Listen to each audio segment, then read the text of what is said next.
It is the weekly Locked On Big 12 crossover. My name is Josh Neighbors, the host of Locked On Big 12.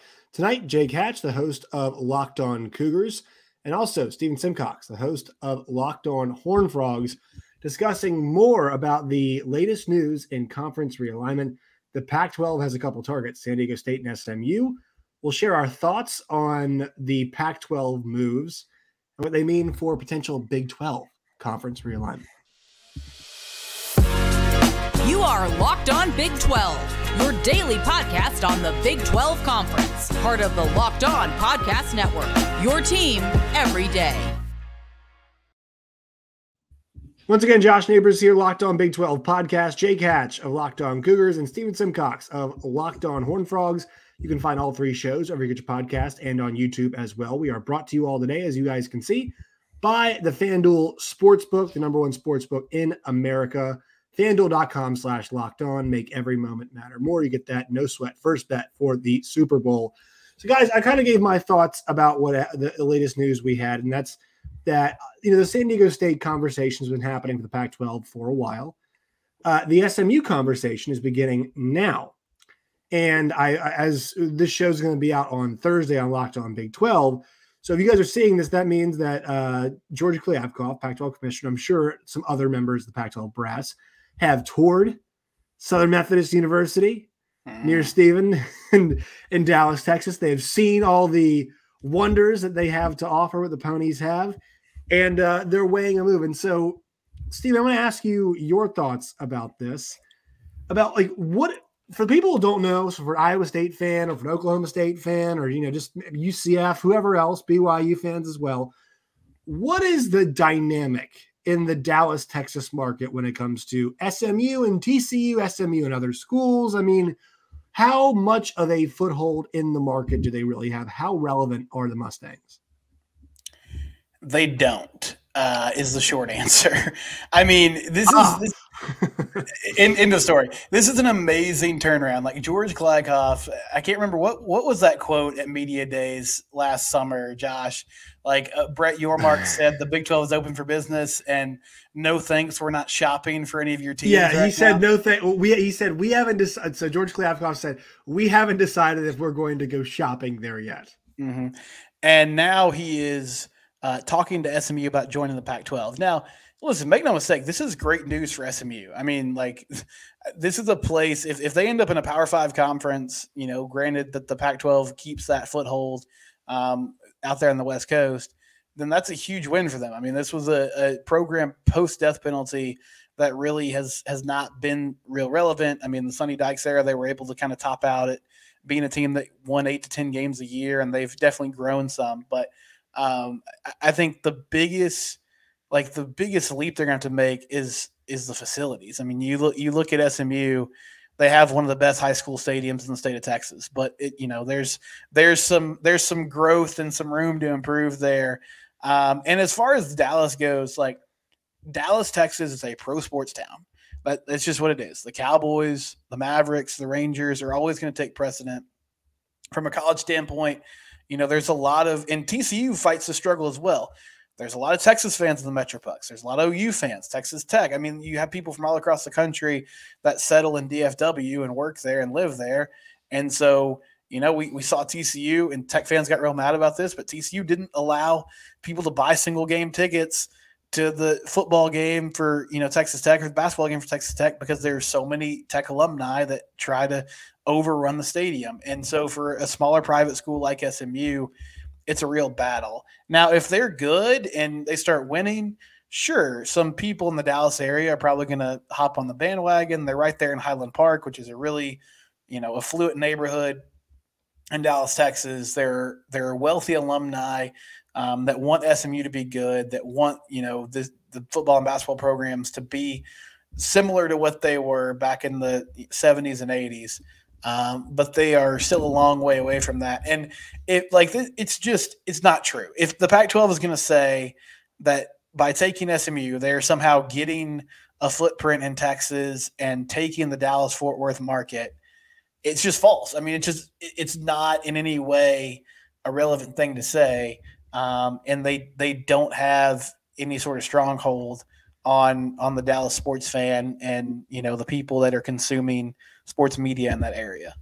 I mean, I think that they'd be in the Big 12 if they had a big foothold, right? Like, there's a reason why they're not. I mean, Houston got the call, before. And I know there's some politics stuff that happened there, obviously, as well. But if they had a foothold, they'd be there. Stephen, I want to ask you from the Jake, I want to ask you from the BYU perspective. Is there a little bit of like looking over your shoulder, being like, you guys are going after a religiously affiliated school now? Now I know they kind of broke the religious affiliation somewhat. I read something that they recently kind of broke that off, but still they're called Southern Methodist University. So there's got to be a certain element of the BYU being like, now we're doing this. You guys must be really desperate. That's the thing about this is BYU for decades, guys. The story was we don't go for private institutions that aren't research institutions that have religious affiliations. Hold on, what? Like you've just bucked that entire trend by going after SMU here. But as many people will point out, desperate times calls for desperate measures. BYU, I think, if this was 5 years ago, would have loved to have a scenario like this come up because in that scenario, potentially BYU gets into the Pac-12. But I think they're very, very happy to be part of the Big 12, where they seem to fit in much better with how the institutions operate with regards to their undergrad, that type of stuff. So this is a big just kind of turn of events for the Pac-12. But at the same time, it is just kind of funny the irony of all ironies is that, yes, hey, BYU, you're not good enough for us as a private religious institution, but all of a sudden Southern Methodist University is good enough. They only like certain types of Christian denominations, it sounds like, right? Sure. Whatever. It is what it is. Here's the reality of it. This is what it sounds like, is that they just need more inventory. And the San Diego State thing makes a lot of sense. Mm-hmm. I'm not saying SMU does not make sense, but the one thing we have to understand about this is they cannot make those two schools full financial members. And if they were to make them full financial members, there's no way they get that target of $30 million, I think. Because the thing is, like, San Diego State and SMU are not the television properties that that other schools are. I mean, this is the challenge the Pac-12 is now having, is that they're going to have to go and find schools that desperately want to join Power Fives and are willing to take pay cuts to do it. Mm-hmm. Right. And I think Fresno's the same way. They probably do it. Boise probably the same way. We would like to do it too. But that's kind of really the only way this makes sense now, because if you want to be a full financial member, that's going to come out of somebody's pocket. The other example of this is, like, guys, even though on a much bigger scale, the Big Ten cannot even add Oregon and Washington because Iowa, Illinois, Rutgers, Purdue, Maryland are like, no, this will take money out of us. Those schools, while I think they're very much worthy. Like if the Big 12 were to add Oregon and Washington, that would definitely merit a full share and maybe a little bit more money, right? I think in context their deal. But you go to the Big 10 where it's $100 million a school, $90 million a school, whatever it is. They're not worth that much, and so that's why they're saying no on adding them. The Pac-12 now basically has to add somebody, and they can't add them as a full member. Jake, at least that's kind of my understanding on this. Because it would not let them hit that financial target that they're shooting for. And they might not even hit that even if they add them not as full financial members. Yeah, and that's the thing about this is these schools, they want so badly to either be equal with or just outdo the Pac-12. And you're right, the inventory is why they're going after this right now. The other thing about this is the one thing I think the SMU brings that I just think is completely just beyond asinine in my mind is playing early window games, essentially a 9 a.m. Pacific time kick for some of these Pac-12 schools. Just ask some of these schools like Stanford who have done that in the past how well it went for them. It does not go well. I'll just break the news to you right now, but they're trying to find all sources of revenue. You're right. And you're right. If they want to hit that number for the current schools, the 10 schools that are still remaining in the conference, those schools, whatever schools come in, whether it's SMU, San Diego State, or a Fresno, Boise on down the list, they're going to have to be less than full member shares to get these other schools the amount of money they are looking for. And Stephen, this is where I turn back to the Big 12. And I ask, is it time to try again? And I'm sure Brett Yormark is, but this seems like the window, if you're the Big 12 and you're Brett Yormark, where you need to contact these Pac-12 schools. And also, I would also be saying working with Fox, right? We know if they add if they add a Power 5 level school, ESPN will pay their share, like they're going to pay Kansas State and TCU, right? Fox has not made that commitment, but I would basically say, look, Fox, we have a chance to knock out some serious competition here out in the West Coast. Let's do it all together, right? Let's be one of the only main hubs for good quality West Coast football, because if you add 4 schools, a 16 Pac-12, man, that ain't going to work. It's not going to work, right? So you have a really a chance to be a big destabilizer here if you make the call and you basically say, this is not going well. You're not even sure you're going to get, the dollar figure, the low end of the dollar figure, and you're not going to get it for sure if you add these schools. It's time for Brett Yormark to start making the calls, pick up the phone and say, hey, ASU, Arizona, Colorado, Utah, come on over, baby. Come on over. Come on and join the party. Yeah, Coach Prime, come on home, baby. I don't really know. I don't know if this is home for you, but it can be. Like, we can make it home for you if you want it to be. We worked in Texas in the high school ranks. So that's true. He's a man of education. He did own and operate Prime Prep for a while, and that had a fine academic institution. A fine academic institution. No transcript issues there. But yeah, this is the time. Listen, if Stanford and Cal, if they want to be nerds and like keep researching things and let athletics die on the vine, let them do that.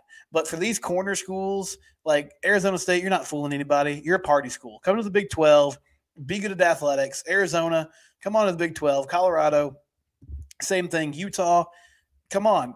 Have a rivalry with BYU every year. That'd be fantastic. Jake would love to referee Twitter fights between Utah and BYU fans all year long when they play each other in football and basketball and all the different sports. Hey, my radio station thrives on that rivalry. Let's go. Come on. That's right. He wants all the call-ins. It's going to be, Feinbaum in Utah, basically, during the year. But it is time to be aggressive. The selling point, it feels like there was a chance this summer. It didn't materialize, and then things kind of died down. But you have an opportunity again to start getting in people's ear.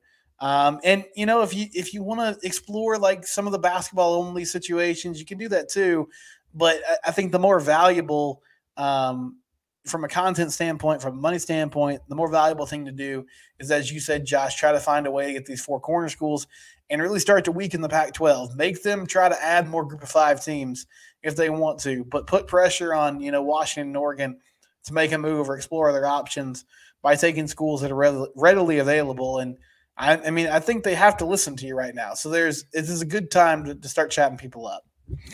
All right, quick word from our sponsor, the FanDuel Sportsbook. Right now, you guys can see it on the screen. If you guys are not, you guys are just listening, go to FanDuel.com/lockedon, and you guys can get a no sweat first bet on Super Bowl 57, the Eagles and the Chiefs.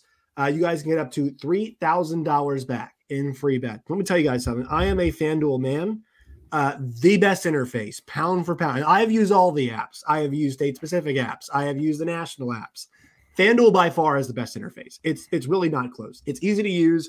They've got excellent bets, whether it's football or basketball. You guys can bet on whether the first pass will be completed in between each quarterback. And that's not even a Super Bowl thing. That's like any football game type deal.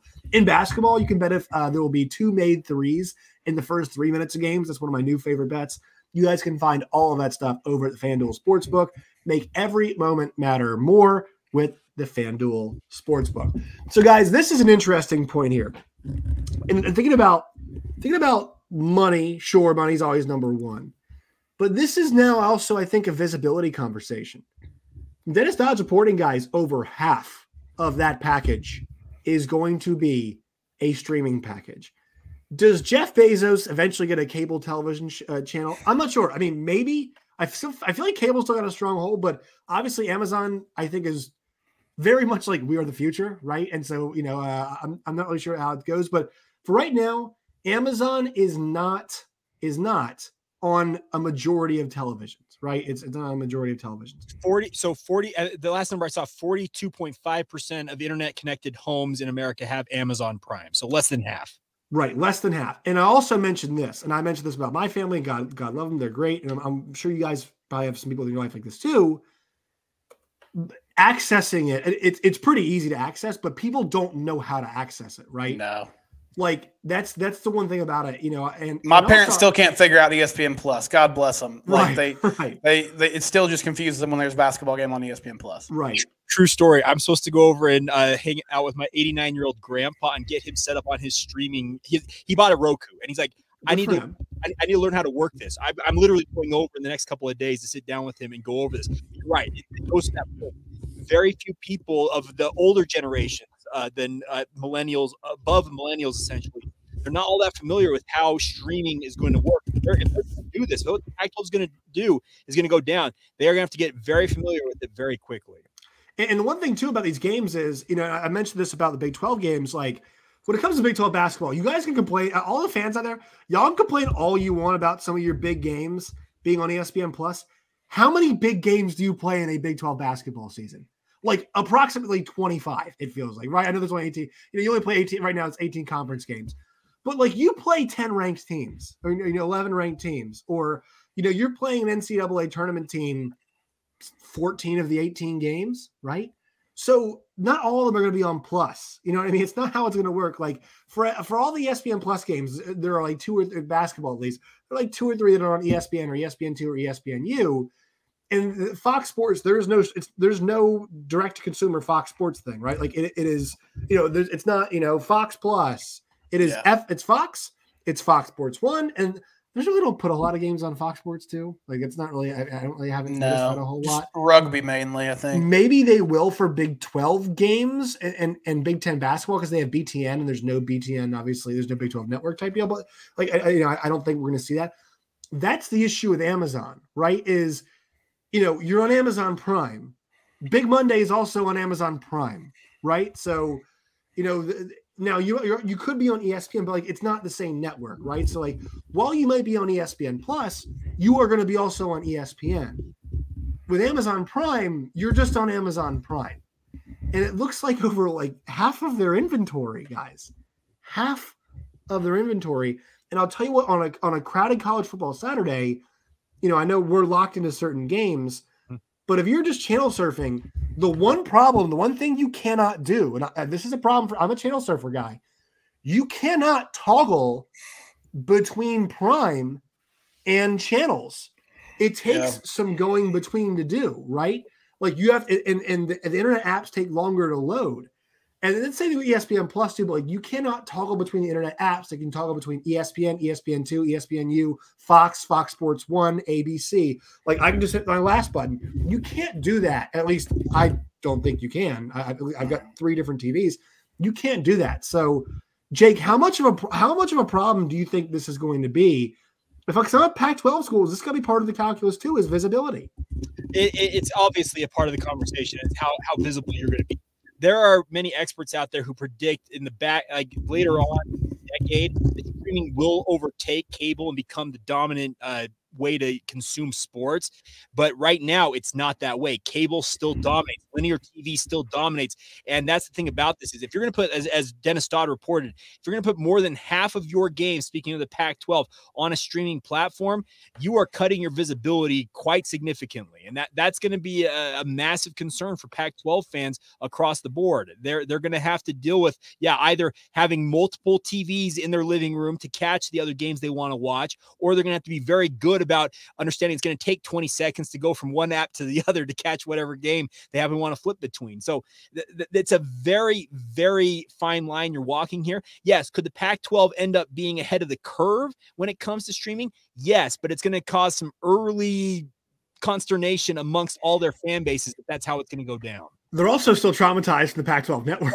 The Pac-12 network, which was available nowhere. There's PTSD with all that. Absolutely. Right. I have a good buddy who is a Utah fan who was telling me, we were talking about this. He's like, Jake, I can't stand the Pac-12 network. I feel like we're just kind of roping ourselves into a similar type of situation. I'm like, you very well may, but there is a lot of people that are very concerned about how they're going to be able to consume their sports if they're a Pac-12 fan. And Steven, I think about it like this too, from this perspective. I'm not saying the Big 12 should add SMU, but who would you rather have? Like, to talk about visibility, to the 2 Dallas Fort Worth teams. Okay, we've got SMU on Amazon Prime playing Cal, right, or playing Stanford, or playing, let's even just say Oregon, right? And then we have TCU playing like UCF or BYU. Yeah. You know, let's just even say they're on ESPN Plus. Like, the more interesting game is like when it comes to territory. You know, I know this idea has been floated around that maybe the Big 12 should go, you know, claim SMU. So there's a chance that, you know, hey, the Pac-12 couldn't get them. And I understand that, playing some defense, right?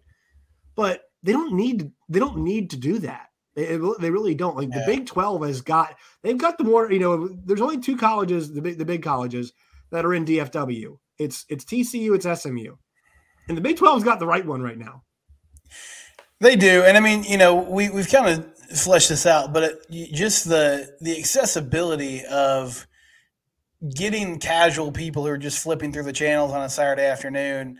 They're like, oh, hey, you know, TCU and Oklahoma State are playing right now. I'll watch this on ESPN2 for a little bit.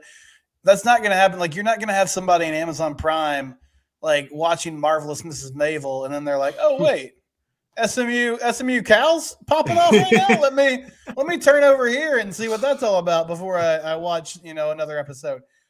So that is a big part of it. But yeah, like, TCU is coming off a national championship appearance. They won a college football playoff game. They've been in the conversation here for a long time. SMU is in a better place than it was a decade ago, certainly, but it's still not a team that's part of the national conversation. In the Big 12, like, the group of 5 teams with the Big 12 added, yeah, the group of 5 teams, but Cincinnati, you know, broke through and made the playoff a few years ago. UCF has had some nice runs. Houston has a brand. BYU was independent for a long time, and yeah, they got a really good basketball team. BYU has a national brand, and they were very successful as an independent team for a long time. So that's a very different situation than, you know, an SMU team that's still trying to recover from what was their program getting shut down a while back. So this is not like, if it's as simple as just adding inventory, then this is a win for the Pac-12. But I think there's more layers to this than just coming to the table and saying we have more games now that you can broadcast. People still have to watch those games to make this worthwhile. Right. I mean, if it was that simple, they would have done it a while ago.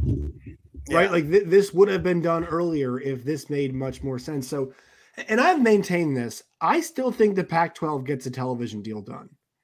I think that group of 10 schools want to remain together. Right. I do know for a fact that one of the 4 schools that everybody's been discussing did very much want to go to the Big 12. The problem is the partner school in that state did not want to. So you know which 2 we're talking about here. I think it's a different conversation now. I know there is some hesitancy with it, but I think it's really time. It's really time to start asking themselves, like, Oregon and Washington are keeping that conference up right now. I know Utah is as good as this, but like, branding wise, Oregon and Washington are the 2 best brands that they have right now. And that's why that thing is still afloat. Because I think if out of the Big 12 and the Pac-12 guys, I said there's a bunch, I think Oregon and Washington are the 2 best brands that are out there, all of it. The problem is there is a massive drop-off right after that. Massive drop-off. Right, there is. And I think the one reason why I am moving, I'm really towards like a, hey, come be a part of this other schools, is because Fox, to sign on again to the Big 12, touted the depth of the league. So while we might not be adding Oregon and Washington this league, and maybe you do because you disrupt things and make it 16 league in the Pac-12, I am thinking like adding Utah and BYU, or adding Utah, adding Arizona State, adding Colorado. It just adds depth to your league, right? Especially if Coach Prime stays a little bit at Colorado. Like, it's just going to add more depth to your league. And look, there's going to be a bottom. There has to be a bottom when you have that many teams. But the Big 12's bottom is like, these teams circulate a lot more than they do in other leagues. And so I think it's a more interesting television product. And Jake, I would say the realignment stuff, kind of on a closing note here from everybody, the Big 12 snatching Pac-12 schools does feel more realistic each day that we go, right, without a television deal, because this thing was supposed to be done by now. And anybody who tells you anything different, they're lying to you. This thing was supposed to be done by now. And now we're approaching, we're into February, and they're thinking about adding schools first before getting the deal done, which that was not the plan beforehand. Yeah, and that's the thing. It sounds like this is a little more of a Hail Mary trying to get the deal locked in, and that's the situation. There's some Pac-12 apologists, as I call them in the media, who have said that the Big 12 undercut the Pac-12's negotiating position by cutting their deal before. You know what? Whine all you want about it. The Pac-12 sat on their hands while the Big 12 and Brett Yormark were kind of proactive about this and went and just kind of locked things down. And that's to Brett Yormark's everlasting credit that it's true, they undercut George Kliavkoff in the Pac-12. So be it. They can whine about it all they want, but you're right. We had Dennis Don on my radio station. This goes back a week and a half ago, if I recall correctly. And he said at that point, I think 17 months out from the end of the Pac-12's negotiating, or no, the Pac-12's media rights. It's at 17 months, it's up. And he said, that's like, you can't get this close without having something done. He said, they need to get this done ASAP. And he's right. The longer this stretches out, you've got to be thinking, if you're a school in that, of those 10 schools that are remaining in the Pac-10 or the Pac-12, you got to be thinking, maybe we should look around a little bit. And I tweeted this out. If Brett Yormark wants to undercut the Pac-12 again, well, guess what you can do? Go steal San Diego State or SMU, or even better yet, yeah, like you said, go get Utah, go get Colorado, go get the Arizona schools, really cut their knees out from underneath them.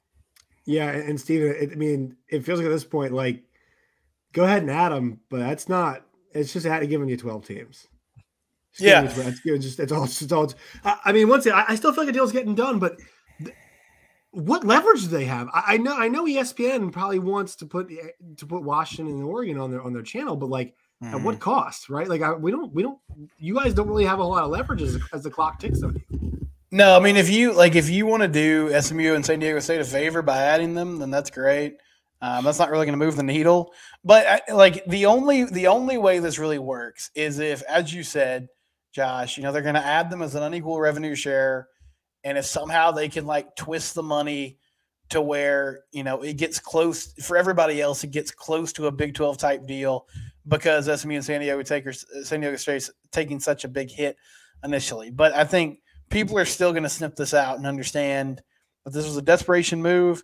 And the Big 12 needs to take advantage of this opportunity and start planting seeds and saying, hey, there's stability here. This conference wants to be together. We've added brand names that we're excited about, and there's a path forward in Big 12 athletics that doesn't appear to be there right now for the Pac-12. All right, gentlemen, it's the exciting time. I mean, I hate to prey on the downfall of the Pac-12, but it is, and these conversations are always exciting.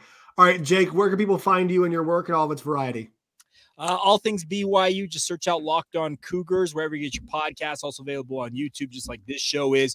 If you want all things social media wise, Locked On Cougars on Facebook, Instagram, or Twitter. And if you want my thoughts on all things sports, not just BYU, a lot of stuff just here in the state of Utah in general, you can search me out. I'm at Jacob C. Hatch on Twitter. And Steven. Locked On Horned Frogs. You can subscribe on YouTube, also wherever you get your podcast. And then I'm at Simcox Steven on Twitter. The show is at Locked On TCU. Always feel free to interact with me or the show page. Appreciate you guys for listening and watching all the things. You guys can find me on Twitter at @JoshNeighbors_. You guys can find the show at LO Big 12. You guys can find Locked On Big 12 wherever you get your podcast and on YouTube as well. All right. See you guys next week. I'll be in a new sparkling apartment in Little Rock, Arkansas. The flag is gone. Yes. I've got no clothes. It's like the last shirt I had. It's a good day to have for a good day. So we'll see you guys next week, and we appreciate it as always.